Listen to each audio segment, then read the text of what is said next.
प्रश्नावरून मनोज जरांगे आता आक्रमक झालेले आहेत। ही अटीतटीची लढाई आहे, ही शेवटची लढाई आहे असं आवाहन त्यांनी मराठा समाजाला केलेलं आहे। आणि 20 जानेवारीला आपण मुंबईच्या दिशेने निघणार असल्याचं देखील मनोज जरांगे म्हणालेले आहेत।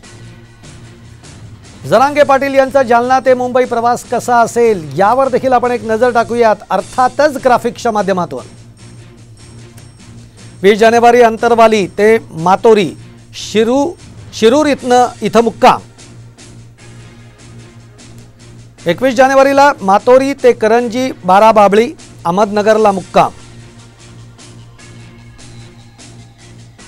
22 जानेवारीला 12 बाबळी ते रांजणगाव म्हणजे पुणे जिल्हा शिरूर इथं मुक्काम।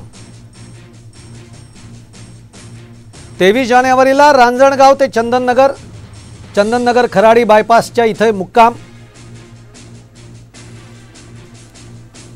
24 जानेवारीला खराडी बायपास ते लोणावळ्यामध्ये मुक्काम। 25 जानेवारीला लोणावळा ते वाशी आणि वाशीमध्ये मुक्काम केला जाईल।